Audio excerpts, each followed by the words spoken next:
सभी साथियों को मेरा नमस्कार। आई होप आप बहुत बेहतरीन होंगे और बेहतरीन रूप से अपने अध्ययन को कर रहे होंगे। तो दोस्तों, जैसे कि आप लोगों के कमेंट्स थे कि sir UP board class 11th supplementary reader के अंतर्गत जो चैप्टर दिया है the tale of Malone city, जैसे विक्रम सेठ ने लिखा है, इसके सभी शॉर्ट एवं लॉन्ग क्वेश्चंस का सॉल्यूशन प्रोवाइड कीजिए।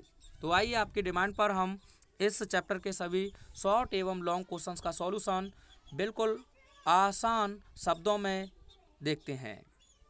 तो देखिए, आपका पहला क्वेश्चन शॉर्ट क्वेश्चंस के अंतर्गत, व्हाट सॉर्ट ऑफ किंग, किस प्रकार का राजा, रूल्ड शासन करता था, ओवर द स्टेट राज्य में। What sort of king ruled over the state, किस प्रकार का राजा राज्य में शासन करता था। व्हाट डिड ही प्रोक्लेम, यानी कि उसने क्या घोषणा की। व्हाट डिड ही प्रोक्लेम, और उसने क्या घोषणा की। तो दो क्वेश्चंस पूछे हैं। तो आप पहले क्वेश्चन का आंसर लिखेंगे, the king was fair and gentle, यानी कि राजा निष्पक्ष और सज्जन था। फेयर माने सुंदर, और मेला तो होता है लेकिन इसका मतलब होता है निष्पक्ष। The king was fair and gentle, यानी कि राजा निष्पक्ष और सज्जन था। ही सिम्ड टू बी इंटरेस्टेड, यानी कि वह रुचि रखने लगा था, इन द वेलफेयर, यानी कि भलाई में या कल्याण में, ऑफ द मासेज, यानी आम लोगों की। मासेज माने होता है common people. He seemed to be interested in the welfare of the masses, यानी कि वह आम लोगों की भलाई या कल्याण में रुचि रखने लगा था। अब दूसरे क्वेश्चन का आंसर आप लिखेंगे, सो इसीलिए ही प्रोक्लेम्ड, उसने घोषणा की। सो ही प्रोक्लेम्ड, इसीलिए उसने घोषणा की, दैट कि एन आर्क, एक मेहराब, शुड बी कंस्ट्रक्टेड, निर्मित किया जाना चाहिए। इसीलिए उसने घोषणा की कि एक मेहराब निर्मित किया जाना चाहिए, which should extend across the major thoroughfare, यानी कि जिसका फैलाव एक बड़े पैमाने पर होना चाहिए। ही होप्ड, उसे उम्मीद थी, दैट कि इट वुड इम्प्रूव, यह सुधार करेगा, पीपल्स माइंड, लोगों के मस्तिष्क में, ऑन लुकिंग, चीज़ों को एक अलग प्रकार से देखने में। ही होप्ड, उसे उम्मीद थी, दैट कि it would improve people's mind on looking, कि यह लोगों की जो दिमाग है उसे देखने की क्षमता को बेहतर करेगा। आप चाहें तो एक स्क्रीनशॉट ले सकते हैं और देखते हैं नेक्स्ट क्वेश्चन। नेक्स्ट क्वेश्चन है आपका, व्हाट आर्ग्यूमेंट, यानी कि क्या तर्क, डिड द आर्किटेक्ट, यानी उस वास्तुकार ने, advance in the self defence, यानी कि अपनी आत्मरक्षा में दिया। What argument did the architect advance in self defence, अपनी आत्मरक्षा में वास्तुकार ने क्या तर्क दिया। How did the king take it, और राजा ने इसे कैसे कार्यान्वित किया। तो आइए इसका हम आंसर देखते हैं। The architect reminded the king, यानी कि जो वास्तुकार था उसने राजा को याद दिलाया, दैट कि he had made certain amendments to the original plans of the architect. The architect reminded the king, यानी कि जो आर्किटेक्ट था वास्तुकार, उसने राजा को याद दिलाया, दैट कि he had made certain amendments to the original plans of the architect, कि उसने अपनी जो मूल योजनाएं हैं उनमें कुछ संशोधन किए थे। ही सजेस्टेड, और उसने सलाह दी, दैट कि इट वॉज द फॉल्ट, यह गलती है, ऑफ द किंग हिमसेल्फ, यानी खुद राजा की। उसने सलाह दी कि यह खुद राजा की ही गलती थी।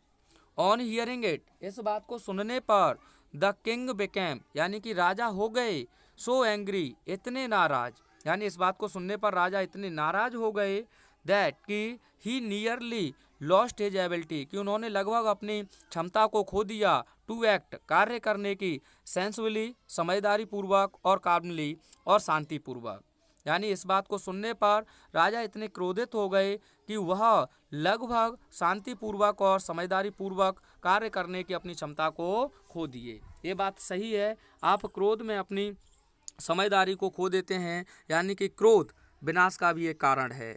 आप चाहें तो एक स्क्रीनशॉट लें और देखते हैं अगला क्वेश्चन। अगला क्वेश्चन है आपका, what was the result of the Kings thoughtless order, यानी राजा के विचारहीन आदेश का क्या परिणाम निकला।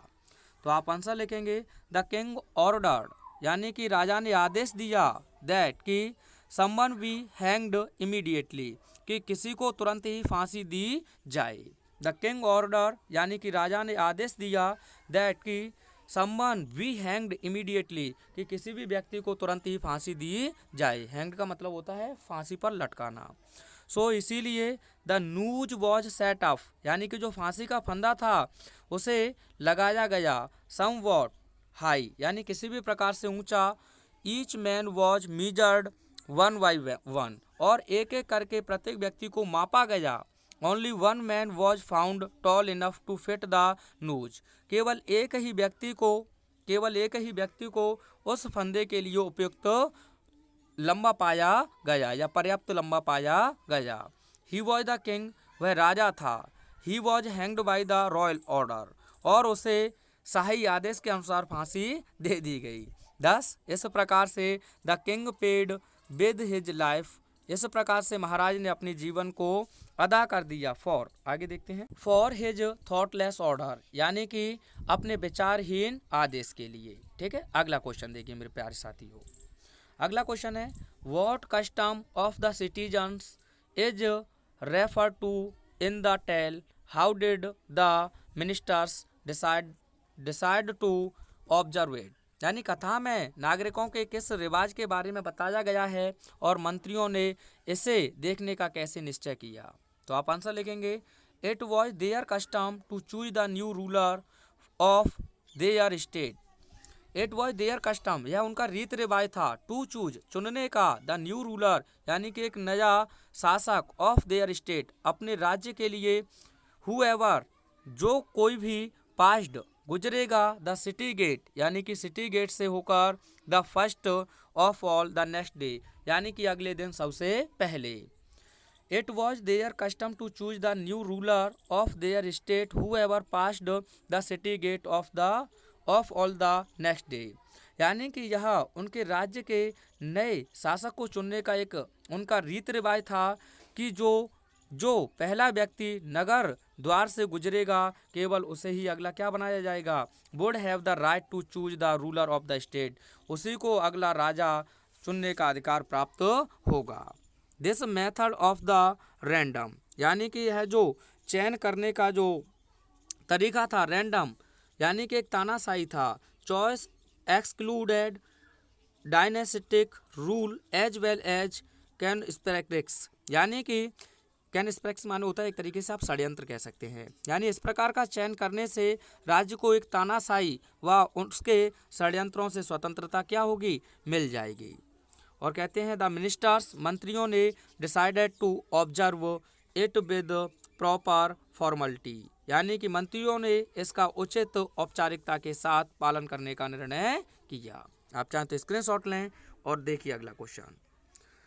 The tale of Malone City is an irony describe giving instance of from the poem, यानी कि जो the tale of Malone City व्यंग्यात्मक है, कविता से उदाहरण सहित वर्णन कीजिए। तो दोस्तों इसका आंसर आप लिखेंगे, ये देख सकते हैं काफ़ी बड़ा है तो टाइम लग जाएगा आप लोगों को, तो आप चाहें तो एक स्क्रीनशॉट इसका ले सकते हैं। उसके बाद जो लॉन्ग क्वेश्चंस हैं मैं इनका भी आपको एक स्क्रीनशॉट लेने का मौका देता हूं। ये लीजिए आपका पहला क्वेश्चन, और चलिए अगले क्वेश्चन की ओर। तो यह रहा पहला क्वेश्चन आपका कंप्लीट रूप से। उसके बाद ये है आपका सेकंड क्वेश्चन। तो आप इस प्रकार से स्क्रीनशॉट ले लें और वीडियो कैसा लगा कमेंट करके एक बार अवश्य बताएं। Thanks for watching.